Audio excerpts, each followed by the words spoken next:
মৰমৰ ছাত্ৰ ছাত্ৰীসকল, আজি আমি ইংৰাজী গ্ৰামাৰ বিষয় noun, it type and use, নাউনৰ প্ৰকাৰ আৰু ব্যৱহাৰৰ ওপৰত আলোচনা কৰিম। ইয়াত আলোচনা কৰিম noun, type of noun, number of noun, gender of noun, case of noun, formation of noun word.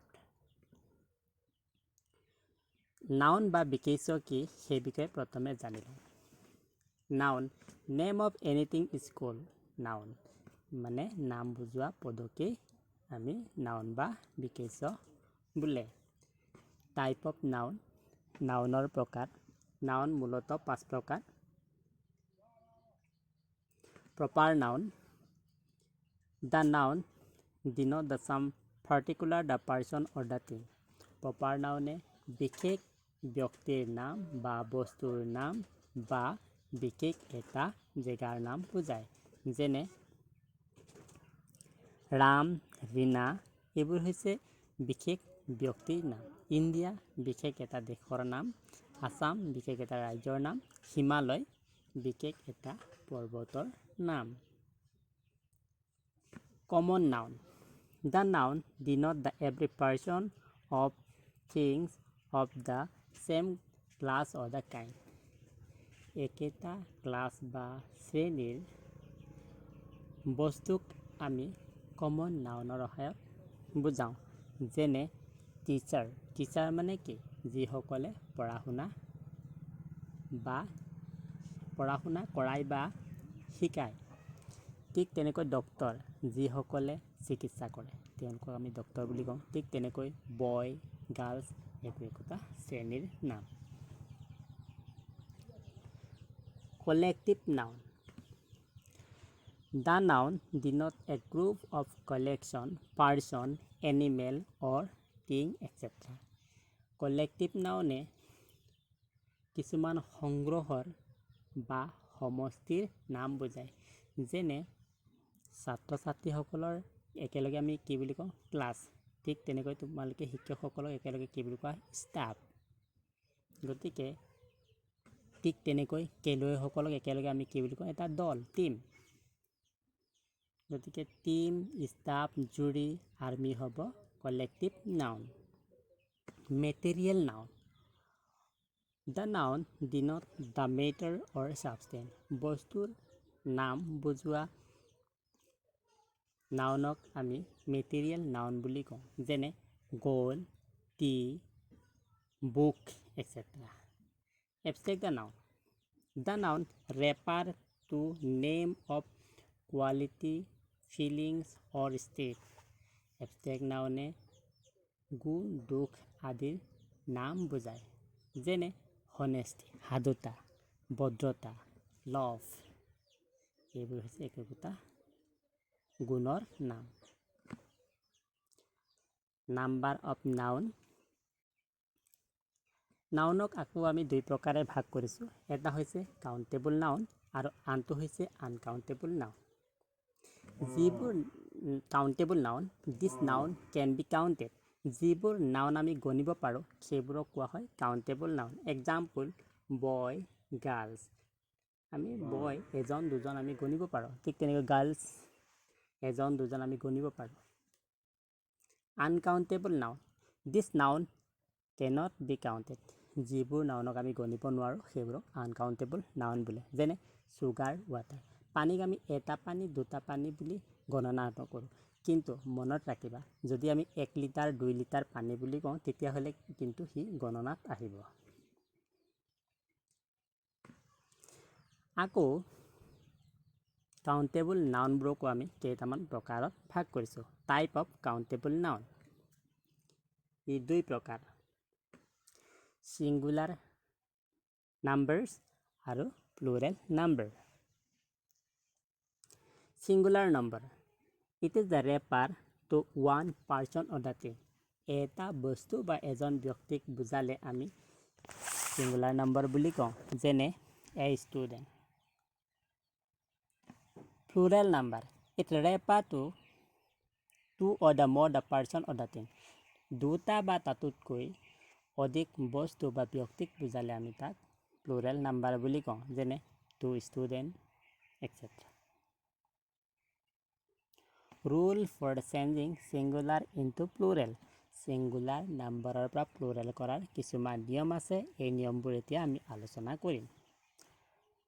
প্ৰথম নিয়ম, rule noun 1. Adding the s last of singular noun. Singular nounৰ শেষত s সংযোগ কৰি আমি singular plural কৰোঁ। যেনে book, books, girls, girls. Rule number 2. Noun endings in s, double s, sh, ch, x or the z from the plural by adding es.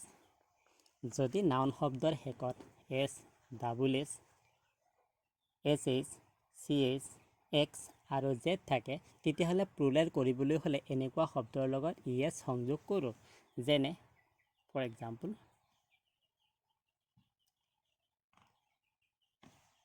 s, ss, guess, guesses, this, thises.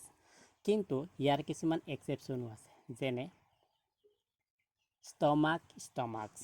ইয়াত last letter ch থকা সত্ত্বেও s হে আহিছে। Rule number 3. Noun ending the letter the o and o is the preceded by a consonant then add es. যদি noun শব্দটোৰ শেষৰ letter o থাকে আৰু ওৰ আগৰ শব্দটো যদি কনসনেন্ট লেটাৰ হয় তেতিয়াহ'লে es আহে। যেনে potato, ইয়াত লাষ্ট লেটাৰ o হৈছে আৰু ওৰ আগৰ লেটাৰটো হৈছে টি হৈছে কনসনেন্ট, গতিকে ইয়াত কি আহিব es সংযোগ হ'ব। গতিকে potato, potatoes, ঠিক তেনেকৈ zero, zeros, mango, mangoes. Rule number 4. Noun ending the letter the o and o is preceded by a vowel then add s. যদি noun শব্দটোৰ শেষৰ লেটাৰ o হয় কিন্তু ওৰ আগৰ শব্দটো যদি ভাৱেল লেটাৰ হয় তেতিয়াহ'লে অকল s যোগ দিলেই প্লুৰেল হৈ যাব। যেনে ইয়াত বেম্বো, বেম্বোৰ লাষ্ট লেটাৰটো হৈছে o কিন্তু ওৰ আগৰ লেটাৰটো o আছে, তাৰমানে ভাৱেল আছে, গতিকে ইয়াত আমি s যোগ দিম বেম্বোজ। ঠিক তেনেকৈ ৰেডিঅ', ৰেডিঅ' লাষ্ট লেটাৰ হৈছে o কিন্তু ওৰ আগৰ লেটাৰটো হৈছে i, তাৰমানে i হৈছে ভাৱেল, গতিকে ইয়াক প্লুৰেল কৰিবলৈ আমি জাষ্ট s হে সংযোগ কৰিম, radios. Rule number 5. If the letter f or fe, they are plural by changing f or fe into v and add es. যদি নাউন শব্দটোৰ শেষ লেটাৰ যদি f বা ap থাকে আৰু ইয়াক প্লুৰেল কৰিবলৈ যাওঁতে f বা fৰ বদলি v আহিব আৰু লগত es সংযোগ কৰিম। যেনে calf, calves, self, selves, wife, wives. কিন্তু ইয়াৰো কিছুমান এক্সেপশ্যন আছে। যেনে চিপ, চিপ, ইয়াত এপে হ'ল জাষ্ট এছ সংযোগ হৈছে। যেনে gulf, gulf. Rule number 6. Noun ending the letter y and y is preceded by a consonant, they are plural by changing y into I and add es. যদি নাউন শব্দটোৰ শেষৰ লেটাৰ যদি y হয় আৰু y ৰ আগৰ লেটাৰটো যদি consonant হয় তেতিয়াহ'লে প্লুৰেল কৰিবলৈ হ'লে y I লৈ পৰিৱৰ্তন হ'ব আৰু es সংযোগ হ'ব। যেনে army, armies, copy, copies, country, countries. Rule number 7. The noun ending the letter y and y is the preceded by a vowel, they are plural by adding s. যদি noun শব্দটোৰ একৰ লেটাৰ y হয়, যদি y ৰ আগৰ letter যদি vowel হয় তেতিয়াহ'লে অকল s সংযোগ কৰি সিঙ্গুলাৰটো প্লুৰেল কৰা হয়। যেনে বয়, ইয়াত চোৱা লাষ্ট লেটাৰটো হৈছে y কিন্তু y ৰ আগত o আছে, তাৰমানে ভাৱেল লেটাৰ, তেতিয়াহ'লে আমি প্লুৰেল কৰিবলৈ জাষ্ট s সংযোগ কৰিম। বয়, বয়জ, দে, দেজ, কে, cage. Rule number 8. Some noun changing inside vowel. কিছুমান নাউনৰ মাজৰ ভাৱেলছ পৰিৱৰ্তন ঘটাই ছিংগুলাৰ নাম্বাৰ প্লুৰেল কৰা হয়, যেনে man, mens, foot, feet. Rule number 9, some noun adding EN, কিছুমান নাউনত ইএন সংযোগ কৰি ছিংগুলাৰটো প্লুৰেল কৰা হয়, যেনে ox, oxen, child, children. Rule number 10, some the compound the noun from their plural adding the s to the principal or main word, কিছুমান compound নাউনৰ main শব্দটোত S সংযোগ কৰি ছিংগুলাৰৰ পৰা প্লুৰেল কৰা হয়, যেনে চন ইন ল', ইয়াত মেইন শব্দটো হৈছে চন, গতিকে চনৰ লগত এছ সংযোগ কৰি চন ইন ল' প্লুৰেল কৰা হয়। ঠিক তেনেকৈ ষ্টেপ চন, ইয়াত মেইন শব্দটো হৈছে চন, গতিকে চনৰ লগত এছ সংযোগ কৰি আমি ষ্টেপ চন প্লুৰেল কৰিম। Roll number 11, some compound the noun from plural by double plural, কিছুমান কম্পাউণ্ড শব্দ দুইটাতেই আমি ছিংগুলাৰৰ পৰা প্লুৰেল কৰিবলৈ হ'লে দুইটা শব্দকে প্লুৰেল কৰিব লাগিব, যেনে মেন, চাৰ্ভেণ্ট। ইয়াত চোৱা, মেনকো আমি প্লুৰেল কৰিলোঁ আৰু চাৰ্ভেণ্ট শব্দটোকো প্লুৰেল কৰিছোঁ, তেতিয়াহে ছিংগুলাৰৰ পৰা প্লুৰেল ৰূপ হ'ব। Roll number 12, some certain noun singular into plural, কিছুমান শব্দ ছিংগুলাৰৰ পৰা প্লুৰেল কৰোঁতে সলনি হয়, চাই লোৱা ইয়াত, যেনে mouse, mice, datum, data, syllabus, syllabi, agendum, agenda. Rule number 13, some noun same in form in singular or plural, কিছুমান নাউন শব্দ ছিংগুলাৰ আৰু প্লুৰেল একেই ৰূপতে থাকে, যেনে deer, deer, sheep, sheep, dozen, dozen. Rule number 14, some noun only singular form, কিছুমান noun সদায় singular ফৰ্মতে থাকে, যেনে information, share, furniture, business.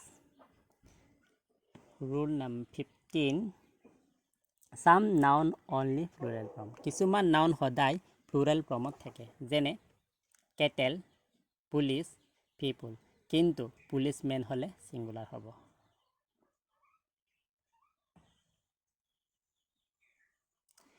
Gender of noun, নাউনৰ লিংগ, জেণ্ডাৰনো কি প্ৰথমে জানি লওঁ।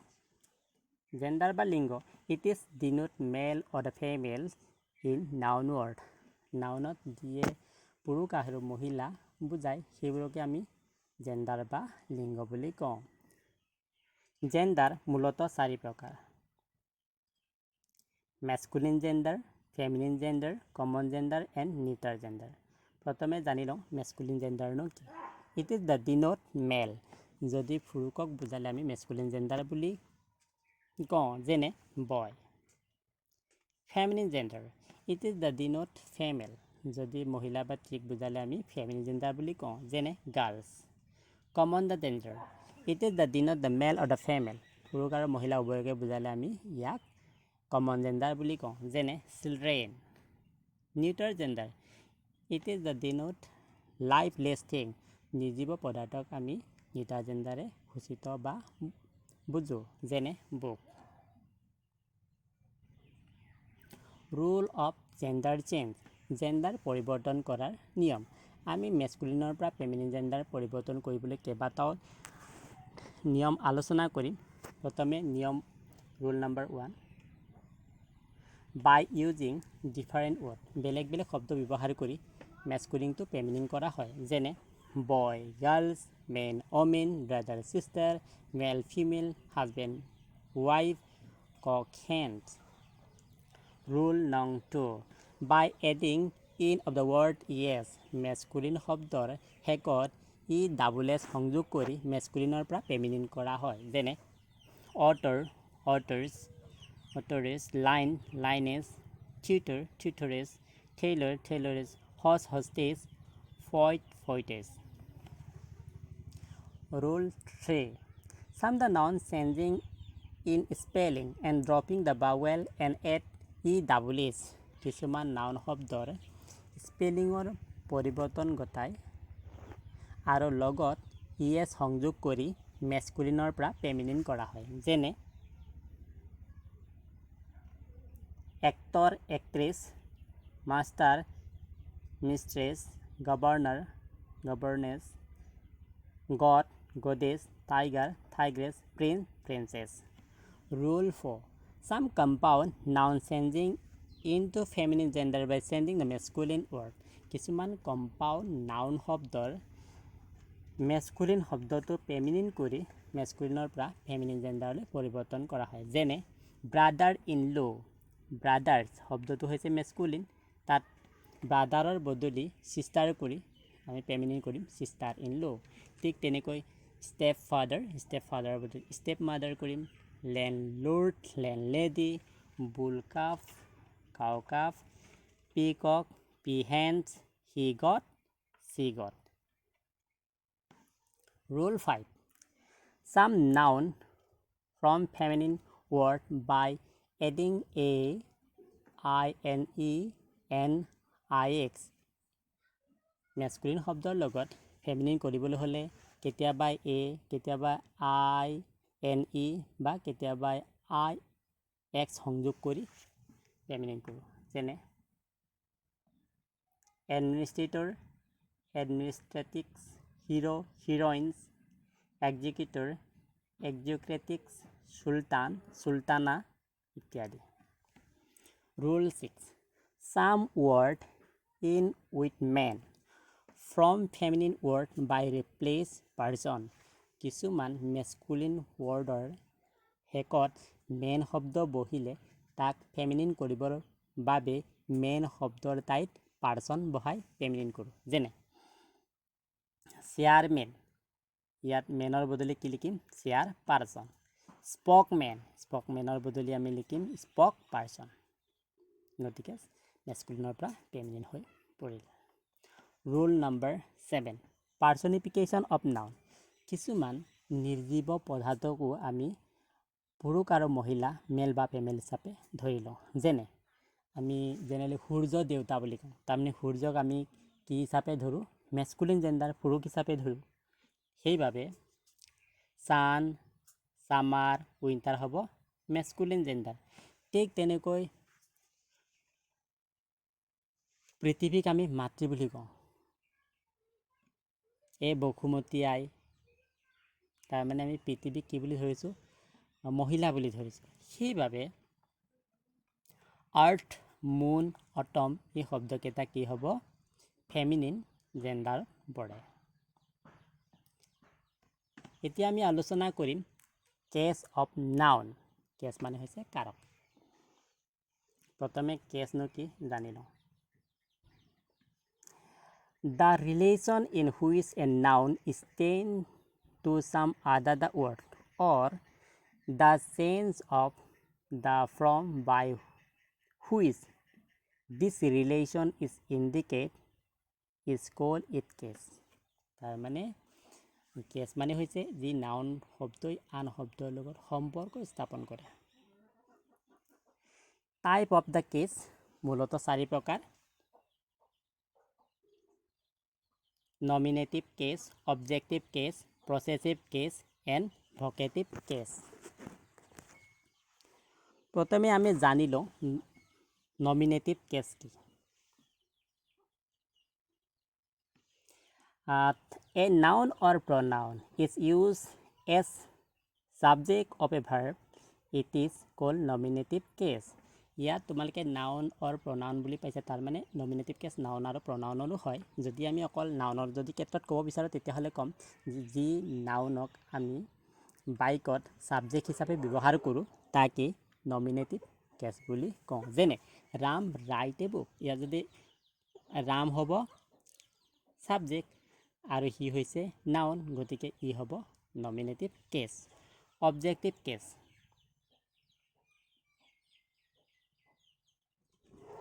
Definition: A noun or the pronoun is used as a object of a verb. It is the called objective case.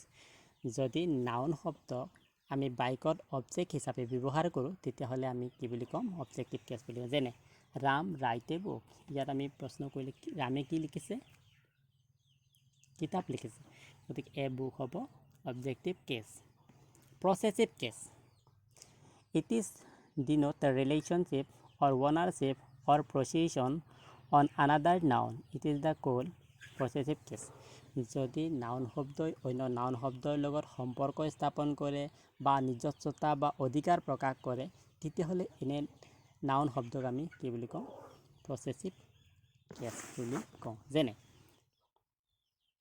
This is ৰীনাছ PAN ইয়াত চোৱা ৰীনাও হৈছে নাউন পেনো হৈছে noun দুটাৰ মাজত সম্পৰ্ক আছে ৰীনাছ পেন কাৰ কিতাপ পেন কিতাপ নহয় পেন কাৰ পেন ৰীনাৰ পেন মানে গতিকে ইয়াত চোৱা ৰীনা শব্দটো হ'ব possessive vocative case a noun is an expression of direct address যদি নাউন শব্দক ডাইৰেক্ট এড্ৰেছ হিচাপে এক্সপ্ৰেছ কৰোঁতে ব্যৱহাৰ কৰিলে আমি তাক কি বুলি ক'ম ভকেটিভ কেছ যেনে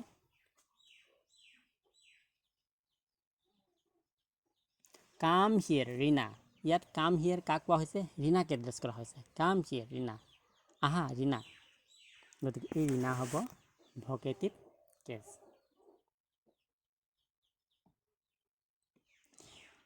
ৰুল অফ পচেছিভ কেছ ব্যৱহাৰৰ কিছুমান নিয়ম আছে প্ৰথমে আলোচনা কৰোঁ rule number 1 it is the use generally with the name of living thing জীৱিত বস্তু মানে মানুহৰ ক্ষেত্ৰত generally পচেছিভ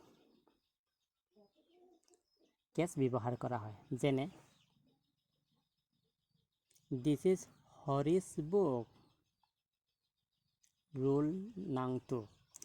This is not used generally with the name of non-living thing. নিৰ্জীৱ পদাৰ্থৰ ক্ষেত্ৰত সাধাৰণতে ব্যৱহাৰ কৰা নহয় কিন্তু এক্সেপশ্যনেল কেছত ব্যৱহাৰ হ'বও পাৰে যেনে দিছ ইজ হাউচ ডোৰ আমি তেনেকৈ জেনেৰেলি ব্যৱহাৰ নকৰোঁ কাৰণ হাউচ হৈছে নিৰ্জীৱ পদাৰ্থ this is door of house এনেকৈহে কওঁ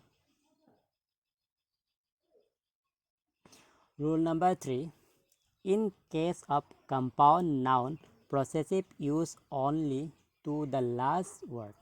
যদি compound noun word হয় তেতিয়াহ'লে আমি possessive অকল last শব্দটোতহে সংযোগ কৰোঁ যেনে my son in law's home ইয়াত চোৱা law শব্দটো হৈছে last ইয়াত son in lawৰ last শব্দটো হৈছে law গতিকে ইয়াতহে apostrophe s সংযোগ হৈছে Rule 4.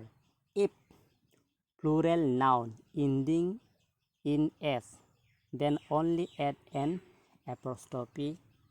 যদি plural noun already lastত s letter থাকে তেতিয়াহ'লে আমি possessive বুজাবৰ কাৰণে আকৌ এটা s সংযোগ কৰিব নালাগে জাষ্ট ঊৰ্ধ্বকমাটো বহাই দিলেই হ'ব যেনে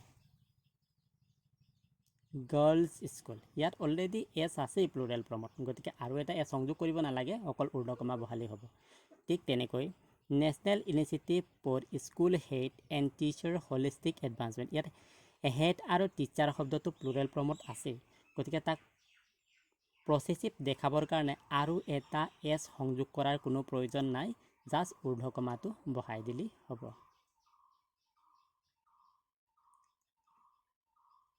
Formation of abstract noun বিভিন্ন শব্দৰ পৰা কেনেকৈ গঠন হয় অলপমান জানি লওঁ কমন নাউনৰ পৰা যেনে কমন নাউনত বয় আমি ইয়াক কনভাৰ্ট কৰিলোঁ বয়হুড এবষ্ট্ৰেক্ট নাউন হ'ল কিং হ'ল কিংশ্বিপ এবষ্ট্ৰেক্ট নাউন হৈ পৰিল এডজেক্টিভৰ পৰা হনেষ্টি এবষ্ট্ৰেক্ট নাউন হ'ল কাইণ্ডনেছ এবষ্ট্ৰেক্ট নাউন হ'ল ঠিক তেনেকৈ ভাৰ্বৰ পৰা প্লিজাৰ এডমিশ্যন চাম কলেক্টিভ নাউন দুটামান কলেক্টিভ নাউনৰ বিষয়ে জানো আহা এ গ্ৰুপ অফ চলজিয়াৰ আমি কি বুলি কওঁ আৰ্মি এ গ্ৰুপ অফ পিপল আমি ক'ম বেজ a group of the picture, gallery, a group of employee, staff, a group of cattle, herd. ছাত্ৰ ছাত্ৰীসকল, আজি আমি নাউনৰ প্ৰকাৰ, নাউনৰ numbers, noun of gender, noun of case আৰু নাউন শব্দ কেনেকৈ গঠন হয় সেই বিষয়ে থুলমূলকৈ আলোচনা কৰিলোঁ। পৰৱৰ্তী দিনত আকৌ বেলেগ এটা টপিক আলোচনা কৰিম। আজিলৈ ইমানেই, ধন্যবাদ।